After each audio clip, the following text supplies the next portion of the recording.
Evangelho de João, capítulo 20. Uma coisa, só uma informação. Quando na Bíblia fala que o suor de Jesus se tornou como sangue, partindo da ciência médica, tem não é doença, mas um acontecimento chamado eritrose. Eritrose é quando a pessoa vai passar por um momento de muita angústia. Tem algumas pessoas que o suor se mistura com o sangue. Então, muitas vezes pensa, não, Jesus, esse negócio de suor virar sangue, suor pode virar sangue sim, para algumas pessoas, quando elas estão muito agoniadas. A medicina assim já comprova. Meus irmãos, diz assim a palavra do Senhor. Evangelho de João 20, 19 a 23. Ao cair da tarde daquele dia, o primeiro da semana, trancadas as portas da casa onde estavam os discípulos com medo dos judeus, veio Jesus, pôs-se no meio deles e disse-lhes: paz seja convosco. E dizendo isso, lhe mostrou as mãos e o lado. Alegraram-se, portanto, os discípulos ao verem o Senhor. Disse-lhes, pois, Jesus outra vez: paz seja convosco. Assim como o Pai me enviou, eu também vos envio. E havendo dito isso, soprou sobre eles e disse-lhes: recebei o Espírito Santo.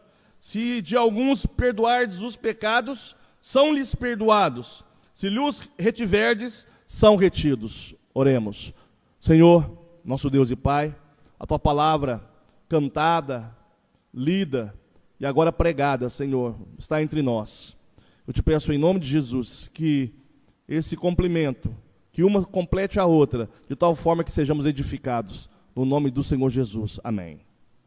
Meus irmãos, minhas irmãs, como eu disse, eu vou partir da última cena. Jesus ressurreto. Jesus ressuscitou hoje pela manhã. Mas agora, no texto que nós acabamos de ler, ele se coloca entre os discípulos. Essa coisa de morto aparecer está mais para filme de horror, né? Filme de terror. Morto aparecer. Um presbítero amigo meu lá de Curitiba, ele dizia que aquele quadro do Vale dos Ossos Secos, para ele, quando os ossos começam a bater uns nos outros, né, que fala lá no texto, ele falava, a Bíblia tem um texto que é filme de horror. Isso também, a porta trancada, tudo trancado, e de repente alguém que todos pensavam morto atravessa a porta e se põe no meio deles. Brincadeira, tudo fechado, tudo trancado, eles lá trancadinhos, e de repente Jesus aparece. Jesus aparece. Já estavam com medo dos vivos, porque eles estavam com medo dos vivos. Eles estavam com medo daquilo que os judeus poderiam fazer com eles. Que em suas cabeças, eles poderiam morrer do mesmo jeito que Jesus morreu. E agora eles viram Jesus morrer. Eles viram Jesus lá de longe, mas viram. Alguns bem longe. E quando fala discípulos, meus irmãos, não confundam com apóstolos. Discípulos eram muitos mais que os 12. Os discípulos de Jesus ficaram de longe olhando, vendo Jesus morrer. Maria Madalena foi e falou, Jesus está vivo. Hoje de manhã ela falou isso, gente. Hoje pela manhã ela falou, Jesus está vivo. Mas é mulher, né? Não, mulher exagera. Ainda mais mulher lá no Oriente naquela época, que a palavra da mulher não tinha peso quase nenhum. Não, olha, Jesus está vivo, hein? O corpo dele, eu vi Jesus. Né? Mas por via das dúvidas, vamos ficar trancadinhos aqui mesmo. Estamos com medo. O corpo que tinha sumido, estava ali as portas fechadas. Apareceu as portas fechadas, tudo fechado e o corpo apareceu ali. Com certeza, meu irmão, esse primeiro quadro, assim, quando a gente pensa, é um quadro de crise. Um quadro de pavor. Como é que pode alguém que estava morto aparecer? E nessas horas eles não lembraram que Jesus havia dito que ele ia ressuscitar, ressurgir, que a morte não ia ser a última palavra. Não lembraram, ficaram apenas com medo. Meu irmão, minha irmã, povo de Deus, este é um texto de uma crise dos discípulos. Da crise das pessoas recolhidas em casa, de portas fechadas, com medo, atemorizadas, sem saber o que fazer. A crise nos leva a esse tipo de comportamento, ficar trancado. As crises nos levam ao recolhimento de nós mesmos, levam-nos à introspecção. A crise nos leva à solidão e nos deixam trancados dentro de nós mesmos. Toda crise promove isso. A crise, meu irmão, minha irmã, tira as pessoas do gosto pelo encontro, o prazer pela reunião, pela comunhão. Porque quando ela se instala, nos seus primeiros momentos, é quase sempre aguda. E ela chama atenção por inteiro.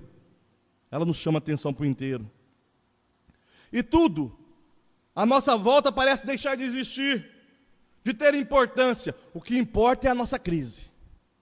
E era isso que estava acontecendo com os discípulos. O que importava é a crise deles. Nossa, estamos perdidos, estamos presos. Agora vamos morrer, o nosso líder morreu, vamos nos trancar, vamos ficar presos aqui dentro, porque agora, senão, vamos esperar a poeira, como dizem por aí, vamos esperar a poeira baixar. Nessa noite, rapidamente, eu quero meditar com os irmãos sobre o poder da palavra de Deus na crise. A morte de Jesus gerou crise, gente, e até hoje ela gera. O poder da palavra de Deus na crise. A primeira coisa, vamos ver aqui, é o momento da crise. Versículo 19. Ao cair da tarde daquele dia, primeiro da semana, trancadas as portas da casa onde estavam os discípulos com medo dos judeus, veio Jesus e pôs no meio deles e disse-lhes: meus irmãos, os discípulos estavam fora da realidade, daquilo que acontecia fora daquelas quatro paredes. Um comportamento de defesa. Como disse há pouco, a crise nos isola. E nós não queremos que aquilo que provoca a crise entre dentro da nossa casa. Nós não queremos que aquilo que provoca a crise entre dentro da nossa cabeça. Mas aquilo que é para defesa, meus irmãos, também impede a saída. Se você se trancar, o mal não entra, mas você não sai. E aí? Se você se trancar, o mal não entra, mas você também não sai. E é isso que tem de pior na crise. Se não resolvida, nada entra, mas também nada sai. Nada entra, mas também nada sai. Era assim que eles estavam. Os discípulos, meus irmãos e minhas irmãs, não tinham saída. Mas que crise, hein, gente? Quando você não tem saída. O mestre fora morto, cruelmente, pelo poder religioso e político de Roma e de Israel. A nação de Israel sufocada, e aquelas pessoas eram pessoas simples, humildes, sem recursos, sem influências, estou sem saída. Estavam sem saída. Gente sem saída, gente com portas fechadas, e tem muita gente vivendo assim ainda. Tem muita gente ainda vivendo de porta fechada, de janela fechada. Coisa boa, é hoje de manhã, aqui às 6 da manhã, quando começa a raiar o sol, estava escuro, e o sol começa a entrar por essas janelas abertas, e a gente pensa, Jesus vive, oh, como é que é bom o sol, como que é bom a luz, como é que é bom a porta aberta. Tanto é que tem um ministério que chama Portas Abertas. Mas, quando a crise muitas vezes se instala, as pessoas se fecham, com medo, e não querem saber de nada. Tem muita pessoa assim que não sabe como sair da crise. Quem sabe não é a crise sua hoje, de alguém que está aqui dentro hoje, que não está sabendo como sair. Quem sabe você olha à sua volta e não vê uma janela, não vê nenhuma fresta. Esses homens aqui se sentiam enganados por Jesus, porque Jesus acenou um tanto de coisa maravilhosa. O reino, a ressurreição, eu sou o rei, eu sou filho de Deus, fez milagres, estamos feitos, agora estamos com a pessoa certa, agora sim, e de repente morre, como daquela maneira ali, nós vimos. Poxa, não é para sentir crise? Se o rei está morrendo daquele jeito, imagina os discípulos. Imagina os discípulos. O medo imobiliza, o medo exclui, o medo faz as pessoas solitárias, o medo engessa, o medo engessa. Aqui está a crise dos discípulos, logo após a ressurreição de Jesus. Mas aí, meus irmãos, eu quero falar da presença de Jesus no momento da crise. a presença de Jesus no momento da crise. Os versículos 20 a 21a, nós encontramos, no finalzinho do 20, do 19, paz seja convosco. E dizendo isso, lhe mostrou as mãos e o lado. Alegraram-se, portanto, os discípulos ao verem o Senhor. Disse-lhe, pois, Jesus outra vez, paz seja convosco. Meus irmãos, minhas irmãs, a presença de Jesus no meio da crise é uma presença que promove paz. Paz seja convosco. Ele confirma sua promessa anterior, lá em João 14, 27. Deixo-vos a paz, a minha paz vos dou. Não vos la dou como o mundo a dá. Jesus, meus irmãos, não condena os discípulos por estarem morrendo de medo. Se fosse alguns irmãos de hoje em dia, que é isso, irmã? Que é isso, irmão? Você não é crente? Você não segue Jesus? Como você está com medo? Medo do diabo. Jesus não fala isso. Jesus não condena, não julga. Antes oferece a esses discípulos generosamente a paz. Não a paz que o mundo oferece, garantida por olhos mágicos, ou por curandeiros, remédios. Tem pessoas ou astrólogos, que o mundo oferece por aí. Não, vai naquele lá que você vai ter paz. Bebe isso aqui que você vai ter paz. Não é esse tipo de paz.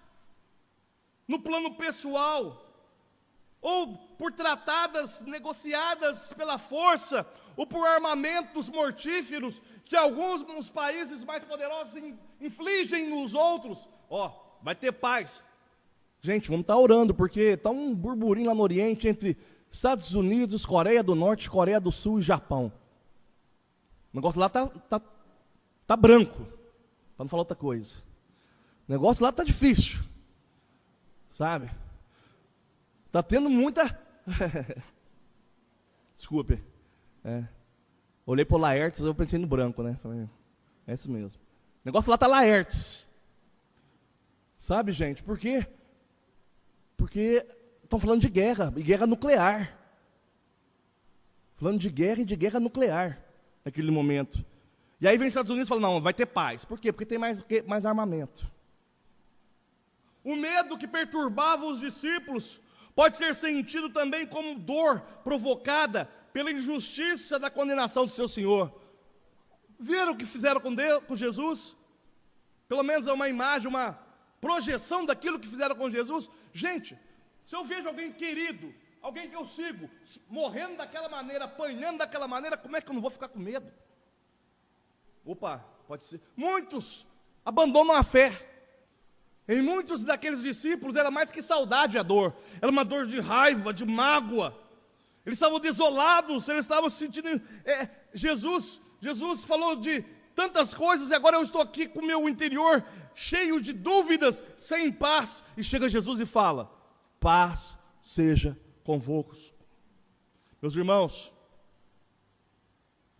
e essa paz que Jesus traz é uma paz que nos ajuda, e ajudou aqueles homens e mulheres a viver com a saudade, a tirar o desejo de vingança.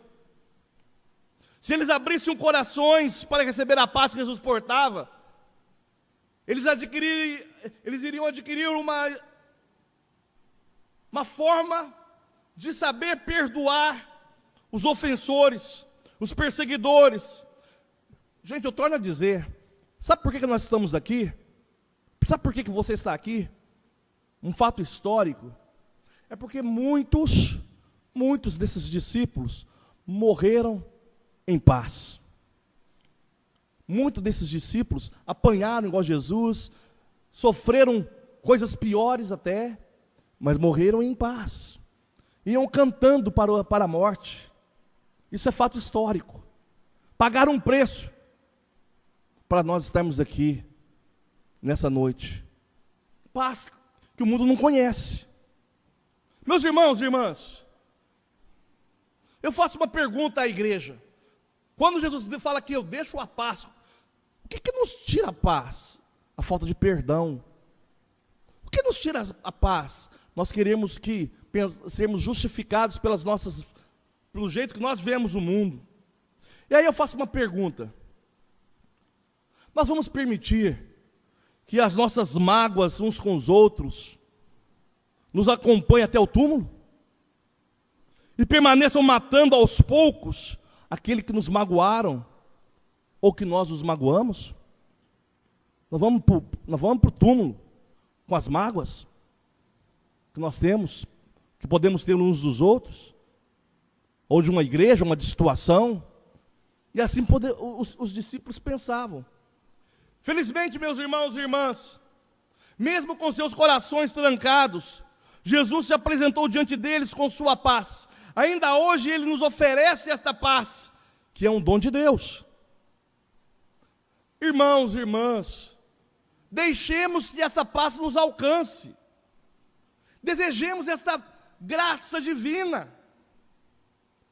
Essa paz que nos capacita a amar aqueles que nos perseguem ou que nos fizeram mal. Essa paz que nos capacita a dar o primeiro passo. Sempre a gente fica esperando que o outro dê o primeiro passo, né? E é a luta nossa. Não, ele que tem que dar o primeiro passo. Quem nos ofendeu. A partir daí, a paz de Deus, que excede todo entendimento, guardará o vosso coração e a vossa mente em Cristo Jesus. Filipenses 4:7 diz isso. A nossa missão, meus irmãos, e a missão dos discípulos e discípulas de Cristo, é promover a paz, contribuindo para reconciliar ofensores e ofendidos, ajudando ofensores e ofendidos a se darem as mãos, a se perdoarem uns aos outros. Sem perdão não há reconciliação, sem reconciliação não há paz. Eu falei isso no comecinho do ano aqui, no final do ano passado, falei isso nessa igreja. E torno a dizer, quando pergunta assim para alguém, como é que está a sua igreja? Geralmente as pessoas querem dar números. Não, minha igreja cresceu tanto por cento, minha igreja tem 1000 e tantos, né, tem 40 e tantos, vai dar número. Como é que está a sua igreja? Aí quando o número agrada, nossa, que beleza, nossa, que benção que está a sua igreja. Mas só que uma coisa, gente, alguém já parou para pensar que algo muito bom para a igreja, para o lar, para a vida é quando a gente vive em paz? Quando alguém perguntava para mim no final do ano, como é que está a sua igreja? Eu falava assim, está em paz. Louvado seja Deus. Temos divergências? Temos, mas está em paz. Gente, qualquer pessoa que adentrar aquela porta, a gente pode cantar nós podemos cantar os hinos mais lindos, a pregação mais maravilhosa. Qualquer pessoa que adentrar aquela porta, sendo crente ou não, percebe se a nossa igreja está em paz ou não. Ou qualquer outra igreja. Se existem grupos dentro da igreja brigando. Se existem pessoas dentro da igreja que... Pode ter, mas quando vários grupos, alguma coisa está errada. Pode ter não, tem. Infelizmente. Mas, meus irmãos, eu falo, sabe quando eu vejo que um lar está ruim? É quando o marido, ou a esposa, ou o filho não quer voltar para casa. Aí eu falo, não, casamento, a família está em perigo. Sabe por quê? Porque o lar tem que ser um lugar de paz e harmonia. Um lugar onde o filho, a esposa, o marido queira estar, mais do que no bar, no futebol, até na igreja. A casa nossa é um lugar que nós devemos querer demais estar. E quando não tem paz, meu irmão, muitos, infelizmente, vão procurar paz na bebida, na droga, no adultério, em lugares errados, infelizmente. Nós somos promotores de paz. Onde Jesus está, Ele deixa a sua paz. Na maior crise, no maior problema, a paz do Senhor Jesus Cristo está conosco. Amém, irmãos? Em terceiro e último lugar, os versículos 21b ao 23. Assim como o Pai me enviou, eu também vos envio. E havendo dito isso, soprou sobre eles e disse-lhe, recebei o Espírito Santo. Se de alguns perdoardes os pecados, são-lhes perdoados. Se lhes retiverdes, são retidos. Irmãos, irmãs, Jesus aqui dá sentido à vida dos discípulos. Jesus deu sentido à minha vida, eu tenho certeza que deu sentido à sua vida também. E se não deu ainda, busque-o, que Ele vai dar. Ele vai dar sentido à sua vida. Quando Jesus dá aos discípulos o sentido de suas vidas, ele fala: assim como o Pai me enviou, eu também vos envio. Ele retorna à comissão anterior de João 17, 18. Assim como tu enviaste ao mundo, também eu os enviei ao mundo. E a que Jesus nos envia? A que Jesus nos envia? Jesus nos envia a fazer o que ele fez, a anunciar o Evangelho. E hoje pela manhã eu falei o que é anunciar o Evangelho. Jesus Cristo é o Senhor. Ele ressuscitou, Ele voltará. Isso é o Evangelho, gente. Essa é a mensagem simples e poderosa do Evangelho. Disso emana todo o Novo Testamento. É a saída do campo da promessa divina para o território do compromisso humano. E isso é cheio de empecilhos. Sabe por quê, meu irmão? Sabe por quê, Evandro? O natural em nós é querer a justiça, não a paz. Eu sempre ouvi de um dos meus filhos, hoje ele parou de falar: mas isso não é justo, pai. Isso não é justo, pai. E é uma coisa muito comum em nós, filhos de Deus. Nós queremos justiça. Justiça, justiça. Nós não queremos paz, não. Eu quero meu direito. Nossa, gente, e quando mexe com o direito da gente, a gente vira um leão, né? Vou procurar um advogado, vou procurar meus direitos. Por quê? Porque eu quero justiça.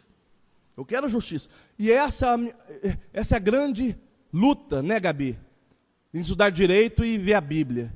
Porque o direito é cheio de justiça. Errou num lugarzinho, você já está condenado. Agora, o Evangelho é cheio de paz, cheio de misericórdia, cheio de perdão. No fundo, nós queremos fazer o papel do Estado. Nós queremos ser o poder legislativo, aquele que faz lei. Nós queremos ser o poder judiciário, aquele que julga. E nós queremos até indicar as penas para cada pessoa. Nós queremos ser um poder executivo também, aplica as leis. Como somos cristãos, alguns querem fazer o papel de Deus. Alguns querem ser Deus. Ixi, aquele irmão não vai para o céu, não. É Deus, Já sabe até quem que o irmão não vai para o céu? É Deus. Nós queremos muitas vezes estar com Deus, o Deus zeloso, o Deus vingador, o Senhor cheio de ira, o Senhor que toma vingança, o Senhor que reserva indignação para os seus inimigos. Persegui os inimigos e os alcancei, os destruí, os atravessei. Esse Deus que eu gosto. Perseguir o inimigo, é matar o inimigo. Não, esse é o meu Deus. Esse é o Deus que eu gosto. Foi por isso que Jesus soprou sobre os discípulos, e também sobre nós, sobre você, o Espírito Santo. Se o Espírito Santo não nos conduzir, nós agiremos pela nossa natureza.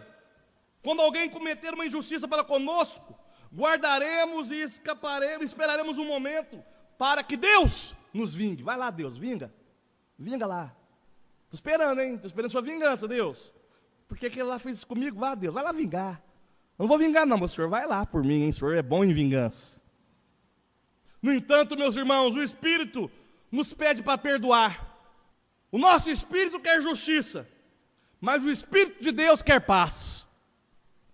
Se o Espírito de Deus não nos conduzir, nós vamos superestimar o erro dos outros, vamos superestimar o nosso próprio pecado, o nosso desacerto.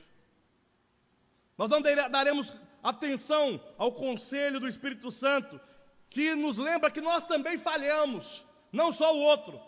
O outro falha, eu não, eu sou, eu não falho, não, sou pastor. Pastor não falha, se engana. Não. Afinal, meus irmãos, é Ele quem nos convence do nosso pecado, Nelson. É Ele. É o Espírito Santo. E também da justiça. E também se nós merecemos ou não juízo. O juízo que deve ser aplicado. Os discípulos lá que estavam com medo, Jesus trouxe paz. Paz seja convosco. Ele é a paz. Ele nos traz paz.